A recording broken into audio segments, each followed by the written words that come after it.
യുദ്ധത്തിന് തുടക്കമിടാൻ ഒരൊറ്റ മിസൈൽ മതി എന്നത് എത്ര വലിയ യാഥാർത്ഥ്യമാണ്. പക്ഷെ ആ യുദ്ധം അവസാനിക്കണമെങ്കിൽ ലക്ഷക്കണക്കിന് മനുഷ്യരുടെ ജീവൻ വിലയായി നൽകേണ്ടി വരും. ഇന്ന് പശ്ചിമേഷ്യയിൽ നാം കാണുന്നത് കൃത്യമായ ഇതേ കാഴ്ചയാണ്. ദിവസേന ആകാശത്ത് മിസൈലുകൾ പാഞ്ഞു നടക്കുന്നു. തന്ത്രപ്രധാനമായിട്ടുള്ള സൈനിക താവളങ്ങൾക്ക് നേരെ ഡ്രോൺ ആക്രമണങ്ങൾ ഉണ്ടാകുന്നു. അടുത്ത സ്ഫോടനം എവിടെയായിരിക്കുമെന്ന ഭീതിയിലാണ് ലോകം മുഴുവൻ. ഇതിനിടയിലാണ് അമേരിക്കൻ പ്രസിഡന്റ് ഡൊണാൾഡ് ട്രംപിന്റെ പുതിയ പ്രസ്താവന ലോകരാജ്യങ്ങളെ വീണ്ടും ഞെട്ടിച്ചിരിക്കുന്നത്. ആക്രമണത്തിൽ കൊല്ലപ്പെട്ട അമേരിക്കൻ സൈനികരെ കുറിച്ച് സംസാരിച്ച ട്രംപ് അവരുടെ മരണം അതീവ ദുഃഖകരമാണെന്നും രാജ്യത്തിനായിട്ട് ജീവൻ വെടിഞ്ഞവരുടെ ത്യാഗം ഒരിക്കലും വെറുതെ ആകില്ല എന്നും ഉറപ്പിച്ചു പറഞ്ഞു. അതോടൊപ്പം തന്നെ ഇറാന് ആണവായുധം നിർമ്മിക്കാൻ ഒരു കാലത്തും അനുവാദം നൽകില്ല എന്ന അദ്ദേഹത്തിന്റെ കടുത്ത മുന്നറിയിപ്പ് പശ്ചിമേഷ്യയിലെ യുദ്ധത്തിന്റെ തീവ്രത എത്രത്തോളമാണ് വ്യക്തമാക്കുന്നത്. ഈ അനുവാദം കൊടുക്കുക എന്ന് പറയുന്നത് അവരുടെ ഇഷ്ടമല്ലേ? ഒന്നാമത്തെ കാര്യം, ഇറാന്റെ ഇഷ്ടമാണ് ഇറാൻ ആണവോർജ്ജം നിർമ്മിക്കുക എന്നത്. അതിന് അമേരിക്ക ആരാണ് അനുമതി കൊടുക്കാൻ? എന്തായാലും അമേരിക്കയുടെ ഈ ഒരു അനുമതി ഒന്നും തന്നെ ഇറാൻ നോക്കില്ല എന്നത് ഏറെക്കുറെ വ്യക്തമായി. കാരണം യുദ്ധത്തിന്റെ നീക്കം അനുസരിച്ച് ഇറാൻ അമേരിക്ക പറയുന്നത് ഒന്നും തന്നെ ഇനി കേൾക്കാൻ പോകുന്നില്ല. കരാറില്ല, യാതൊരു ചർച്ചകളുമില്ല. അതുകൊണ്ട് അമേരിക്ക പറയുന്നത് ഒരിക്കലും ചെവി കൊള്ളില്ല എന്നത് ഒരു പച്ചയായ സത്യമാണ്. അമേരിക്കയിലേക്ക് തിരിച്ചെത്തിയ ഡൊണാൾഡ് ട്രംപ് സമീപകാലത്ത് കൊല്ലപ്പെട്ട തങ്ങളുടെ സൈനികർക്കുള്ള മറുപടിയായാണ് ഈ പുതിയ ആക്രമണങ്ങൾ നടത്തിയത് എന്ന നിലപാടിലാണ് ഉറച്ചു നിൽക്കുന്നത്. യുദ്ധകളത്തിൽ മാതൃരാജ്യത്തിനായിട്ട് ജീവൻ ബലി നൽകിയ ആ സൈനികരുടെ ത്യാഗം അമേരിക്ക ഒരിക്കലും മറക്കില്ലെന്നും തങ്ങൾക്ക് നേരെയുള്ള ഭീഷണികൾക്കെതിരെ ശക്തമായിട്ടുള്ള സൈനിക നടപടികളുമായിട്ട് മുന്നോട്ട് പോകുമെന്നും ഈ വ്യക്തമായിട്ടുള്ള സന്ദേശം നൽകി കഴിഞ്ഞു. പക്ഷെ ഇവിടെ മറ്റൊരു കാര്യം ശ്രദ്ധിക്കണം. എത്ര അമേരിക്കൻ സൈനികർ കൊല്ലപ്പെട്ടു എന്നത് അവർ പറയുന്ന ഒരു കണക്കനുസരിച്ച് അത് കൃത്യമാകണമെന്നില്ല. പക്ഷെ അത്തരം കണക്കുകൾ പുറത്തുവിടാൻ ഈ പറയുന്ന ട്രംപോ അവിടുത്തെ ഭരണകൂടമോ തയ്യാറല്ല. രണ്ടാമത്തെ, അവരുടെ പേര് വിവരങ്ങൾ പുറത്തുവിടാൻ തയ്യാറല്ല. അവരുടെ ഈ മൃതദേഹങ്ങൾ കൈമാറാൻ തയ്യാറല്ല. അത്തരം രീതിയിലുള്ള വാർത്തകൾ ഇതിനു മുമ്പ് തന്നെ പല വിദേശ മാധ്യമങ്ങളും ഒക്കെ റിപ്പോർട്ട് ചെയ്തിരുന്നു. കാരണം ഈ 100 പേര് മരിക്കുന്നുണ്ടെങ്കിൽ 75 പേരുടെ പേരും ഈ ട്രംപും അവിടുത്തെ ഭരണകൂടവും മുക്കുന്ന കാര്യം പതിവാണ്. അതുകൊണ്ട് തന്നെ ആ കാര്യത്തിൽ ഏറെക്കുറെ സംശയമുണ്ട്. എന്തായാലും ട്രംപിന്റെ ഈ ഒരു കടുത്ത നിലപാടിനെതിരെ ലോകമെമ്പാടും വലിയ വിമർശനങ്ങളും ഉയർത്തുന്നുണ്ട്. സൈനിക നീക്കങ്ങൾ കൂടുതൽ കടുപ്പിക്കുന്നത് പ്രത്യാക്രമണങ്ങൾക്ക് വഴി തുറക്കുമെന്നും ഇത് കൂടുതൽ മനുഷ്യജീവനുകൾ നഷ്ടപ്പെടുന്നതിലേക്ക് നയിക്കുമെന്നും വിമർശകർ ചൂണ്ടിക്കാട്ടുന്നു. മാത്രമല്ല, ഇത്തരം നടപടികൾ നിലവിലെ സംഘർഷം പശ്ചിമേഷ്യയിൽ ആകെ പടർന്നു പിടിക്കാൻ കാരണമാകുമെന്ന ആശങ്കയും അവർ പങ്കുവെക്കുന്നുണ്ട്. അമേരിക്കൻ സൈനികരുടെ മരണസംഖ്യ ഓരോ ദിവസവും ഉയർന്നു വരുന്നത് ഇപ്പോൾ യുഎസിനുള്ളിൽ വലിയ രാഷ്ട്രീയ കൊടുങ്കാറ്റിനാണ് വഴി തുറന്നിരിക്കുന്നത്. പുറത്തു വരുന്ന ഏറ്റവും വലിയ ഔദ്യോഗിക വിവരങ്ങൾ പ്രകാരം സംഘർഷം ആരംഭിച്ചതിനു ശേഷം ഇതുവരെ കൊല്ലപ്പെട്ട US സൈനികരുടെ എണ്ണം 17 ഉയർന്നിരിക്കുകയാണ്. സത്യത്തിൽ ഈ കണക്ക് സത്യം തന്നെയാണോ എന്നുകൂടി തിരിച്ചറിയേണ്ടിയിരിക്കുന്നു. കാരണം പകുതി ആളുകൾ മരിക്കുന്നതും ട്രംപ് അവിടുത്തെ ഭരണകൂടം മുക്കുന്ന ഒരു സാഹചര്യം കൂടിയുണ്ട്. എന്തായാലും അത്യാധുനിക ഡ്രോണുകളും ബാലിസ്റ്റിക് മിസൈലുകളും ദീർഘദൂര ആക്രമണ സംവിധാനങ്ങളുമെല്ലാം ഇന്ന് യുദ്ധത്തിന്റെ രീതികളെ പൂർണ്ണമായിട്ടും മാറ്റിമറിച്ചിട്ടുണ്ടാകാം. പക്ഷേ സാങ്കേതിക വിദ്യ എത്രത്തോളം വളർന്നാലും യുദ്ധത്തിന്റെ അന്തിമ ഇരകൾ മനുഷ്യജീവനുകൾ തന്നെയാണ് എന്ന കഠിനമായിട്ടുള്ള യാഥാർത്ഥ്യമാണ് ഈ ഒരു കണക്കുകൾ നമ്മെ വീണ്ടും ഓർമ്മിപ്പിക്കുന്നത്. യുദ്ധമുഖത്ത് നിന്നുള്ള ഏറ്റവും പുതിയതും ദൗർഭാഗ്യകരവുമായിട്ടുള്ള വാർത്താ റിപ്പോർട്ട് ചെയ്തിരിക്കുന്നത് വടക്കൻ ഇറാഖിൽ നിന്നാണ്. അമേരിക്കൻ സൈനിക കേന്ദ്രമായിട്ടുള്ള സെറ്റ്കോം പുറത്തുവിട്ട വിവരങ്ങൾ പ്രകാരം അവിടെ ഒരു US സൈനികർ കൂടി കൊല്ലപ്പെടുകയും മറ്റൊരാൾക്ക് ഗുരുതരമായിട്ട് പരിക്കേൽക്കുകയും ചെയ്തിരുന്നു. എന്നാൽ ഈ മരണം സംഭവിച്ചത് ഒരു നേരിട്ടുള്ള മിസൈൽ ആക്രമണത്തിലോ വെടിയേറ്റോ ആയിരുന്നില്ല എന്നാണ് നമ്മെ ഏറെ ഞെട്ടിക്കുന്നത്. വടക്കൻ ഇറാഖിലെ ആകാശത്ത് വെച്ച് US സൈന്യം ഒരു ഇറാനിയൻ ഡ്രോൺ വെടിവെച്ചിട്ടിരുന്നു. എന്നാൽ തകർന്നു വീണ ഈ ഡ്രോണിൽ പൊട്ടിത്തെറിക്കാതെ കിടന്ന അതീവ അപകടകരമായിട്ടുള്ള സ്ഫോടക വസ്തുക്കൾ ഉണ്ടായിരുന്നു. ഇവ നിയന്ത്രിതാതീതമായിട്ട് നിർവീര്യമാക്കാൻ ശ്രമിക്കുന്നതിനിടെയാണ് അപ്രതീക്ഷിതമായിട്ട് വലിയൊരു സ്ഫോടനം ഉണ്ടായത്, ഒരു സൈനികന്റെ ജീവൻ കവർന്നതും. നേരിട്ടുള്ള വ്യോമാക്രമണങ്ങളോ യുദ്ധമുഖത്തെ നേർക്കുനേർ പോരാട്ടങ്ങളോ മാത്രമല്ല മനുഷ്യജീവനുകൾക്ക് ഭീഷണിയാകുന്നത് എന്ന് ഈ സംഭവം തെളിയിക്കുന്നുണ്ട്.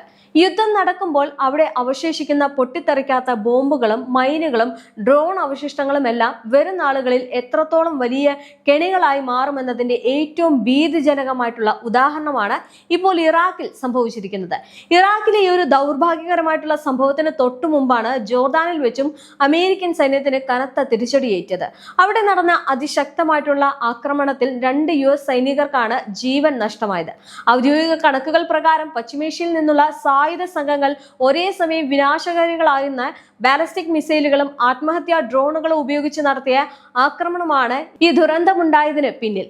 എന്നാൽ ജോർദാനിലെ ആക്രമണത്തെക്കുറിച്ച് പുറത്തുവരുന്ന വാർത്തകൾ അമേരിക്കൻ സൈന്യത്തെ കൂടുതൽ ആശങ്കയിലാക്കുന്നുണ്ട്. കാരണം സംഭവ സ്ഥലത്തുണ്ടായിരുന്ന മറ്റൊരു സൈനികനെ ഈ ആക്രമണത്തിന് ശേഷം കാണാതായിരിക്കുകയാണ്. പിന്നീട് യുദ്ധഭൂമിയിൽ നടത്തിയ വിശദമായിട്ടുള്ള തിരച്ചിലിൽ ചില മനുഷ്യ അവശിഷ്ടങ്ങൾ സൈന്യത്തിന് കണ്ടെത്താൻ കഴിഞ്ഞിട്ടുണ്ട്.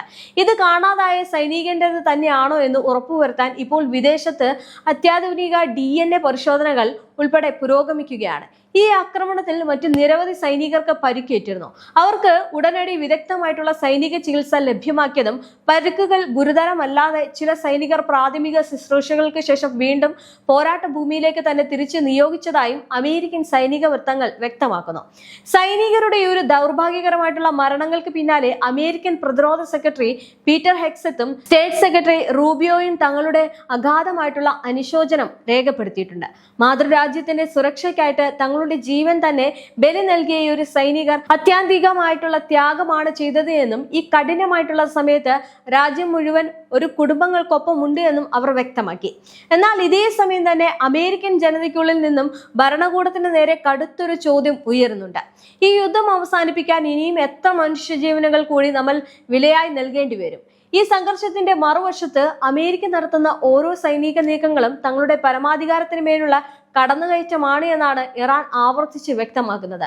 രാജ്യത്തിന്റെ സൈനിക താവളങ്ങളെയും ആണവ സാങ്കേതിക വിദ്യയുമായി ബന്ധപ്പെട്ട അടിസ്ഥാന സൗകര്യങ്ങളെയും തകർക്കാനാണ് US ശ്രമിക്കുന്നത് എന്നും ഇറാൻ ആരോപിക്കുന്നു.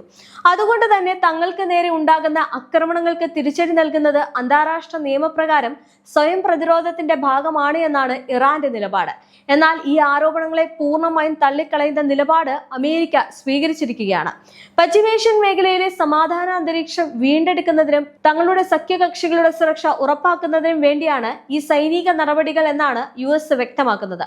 ഒപ്പം ആഗോള സമ്പദ് വ്യവസ്ഥയെ തന്നെ നിയന്ത്രിക്കുന്ന അന്താരാഷ്ട്ര വാണിജ്യ കപ്പൽ ഗതാഗതത്തിന് നേരെയുള്ള ഭീഷണികൾ ഇല്ലാതാക്കാൻ തങ്ങളുടെ സാന്നിധ്യം അനിവാര്യമാണെന്നും അമേരിക്ക അവകാശപ്പെടുന്നു. പശ്ചിമേഷ്യ പൂർണ്ണമായൊരു മഹായുദ്ധത്തിലേക്ക് തള്ളിവിട്ടുകൊണ്ട് കഴിഞ്ഞ മണിക്കൂറുകളിൽ അതീവ ഭീതിജനകമായിട്ടുള്ള സൈനിക നീക്കങ്ങളാണ് അരങ്ങേറിയിരിക്കുന്നത്. ജൂലൈ 10 രാത്രി മുതൽ ജൂലൈ 20 പുലർച്ചെ വരെയുള്ള സമയത്തിനിടയിൽ തങ്ങൾ ഇറാനിലെ വിവിധ തന്ത്രപ്രധാന കേന്ദ്രങ്ങൾ ലക്ഷ്യമിട്ട് അതിശക്തമായിട്ടുള്ള വ്യോമാക്രമണം നടത്തിയതായിട്ട് അമേരിക്കൻ സൈനിക വൃത്തങ്ങൾ ഔദ്യോഗികമായിട്ട് സ്ഥിരീകരിച്ചു കഴിഞ്ഞു.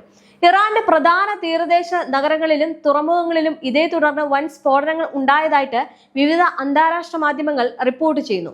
എന്നാൽ അമേരിക്കയുടെ ഈ ഒരു അപ്രതീക്ഷിത വ്യോമാക്രമണത്തിന് തൊട്ട് പിന്നാലെ കടുത്ത പ്രതികാര നടപടിയുമായിട്ട് ഇറാനും രംഗത്തെത്തിയിരിക്കുകയാണ്. തങ്ങളുടെ ശത്രു ലക്ഷ്യങ്ങൾ എന്ന് വിശേഷിപ്പിച്ച പശ്ചിമേഷ്യയിലെ US സൈനിക താവളങ്ങൾക്ക് നേരെയും സഖ്യരാജ്യങ്ങൾക്ക് നേരെയും ഇറാൻ വലിയ രീതിയിലുള്ള മിസൈൽ ഡ്രോൺ ആക്രമണങ്ങൾ അഴിച്ചുവിട്ടതായിട്ട് പ്രഖ്യാപിച്ചു. ഇരു രാജ്യങ്ങളും നേർക്കുനേർ പോരാട്ടം ഘടിപ്പിച്ചതോടെ പശ്ചിമേഷ്യയിലാകെ അതീവ ജാഗ്രതാ നിർദ്ദേശമാണ് പുറപ്പെടുവിപ്പിച്ചിരിക്കുന്നത്. മേഖലയിലെ സ്ഥിതിഗതികൾ എപ്പോൾ വേണമെങ്കിലും കൈവിട്ടു പോകാമെന്ന അവസ്ഥയിലാണുള്ളത്. ഇത് മുൻനിർത്തി ഇന്ത്യ ഉൾപ്പെടെയുള്ള നിരവധി പ്രമുഖ ആഗോള രാജ്യങ്ങൾ ഗൾഫിലുള്ള തങ്ങളുടെ പൗരന്മാർ അടിയന്തര സുരക്ഷാ മുന്നറിയിപ്പുകളും ജാഗ്രതാ നിർദ്ദേശങ്ങളും ഇതിനോടകം തന്നെ നൽകിക്കഴിഞ്ഞു. ഈ പുതിയ വ്യോമാക്രമണങ്ങൾക്ക് പിന്നാലെ ലോകത്തിന്റെ മുഴുവൻ ശ്രദ്ധയും ഇപ്പോൾ ഹോർമുസ് കടലിടുക്കിലേക്ക് നീളുകയാണ്. ആഗോള ഊർജ്ജ വിപണിയുടെ ജീവരേഖയായിട്ടുള്ള ലോകത്തിലെ ഏറ്റവും പ്രധാനപ്പെട്ട ഇന്ധന കപ്പൽ പാതകളിൽ ഒന്നാണിത്. അതുകൊണ്ട് തന്നെ ഈ ഒരു കടലിടുക്കിൽ ഉണ്ടാകുന്ന നേരിയൊരു സൈനിക ചലനം പോലും അന്താരാഷ്ട്ര എണ്ണവിലയും ലോക സമ്പദ് വ്യവസ്ഥയും നിമിഷ നേരം കൊണ്ട് തകിടം മറിക്കാൻ ശേഷിയുള്ളതാണ്. കഴിഞ്ഞ മണിക്കൂറുകളിൽ ഇവിടുത്തെ ചില വാണിജ്യ കപ്പലുകൾക്ക് സമീപം അതീവ ഗുരുതരമായിട്ടുള്ള ചില സുരക്ഷാ പ്രശ്നങ്ങൾ റിപ്പോർട്ട് ചെയ്തിട്ടുണ്ട്. ഇതിനെ തുടർന്ന് ഈ മേഖലയിൽ അന്താരാഷ്ട്ര സൈനിക നിരീക്ഷണം ശക്തമാക്കിയിരിക്കുകയാണ്. ആഗോള കപ്പൽ ഗതാഗതത്തിന്റെ സുരക്ഷ എന്ത് വില കൊടുത്തും സംരക്ഷിക്കുമെന്ന് പ്രമുഖ രാജ്യങ്ങളെല്ലാം ഇപ്പോൾ ഒരേ ശബ്ദത്തിൽ ആവശ്യപ്പെടുന്നുണ്ട്. ഇവിടെ നമ്മൾ നേരിടുന്ന ഏറ്റവും വലിയ ചോദ്യം ഇതാണ്: ഈ ചോരക്കളി എവിടെയാണ് ചെന്ന് അവസാനിക്കുക?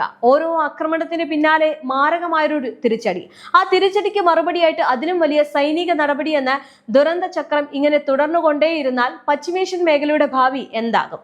ഇതിന്റെ പ്രത്യാഘാതം അമേരിക്കയിലോ ഇറാനിലോ മാത്രം ഒതുങ്ങി നിൽക്കുന്നില്ല എന്നതാണ് മറ്റൊരു സത്യം. ലോക വിപണിയെയും അന്താരാഷ്ട്ര വ്യാപാരത്തെയും ഇന്ധനവിലയും നാളത്തെ ആഗോള സുരക്ഷാ ക്രമീകരണങ്ങളെയും ഇത് ഒരുപോലെ ബാധിക്കും. സമാധാനത്തിനായുള്ള നയതന്ത്ര നീക്കങ്ങൾ പരാജയപ്പെട്ടാൽ ഒരുപക്ഷെ ലോകം സാക്ഷ്യം വഹിക്കാൻ പോകുന്നത് നിയന്ത്രണാതീതമായിട്ടുള്ള ഒരു വൻ ദുരന്തത്തിനായിരിക്കും.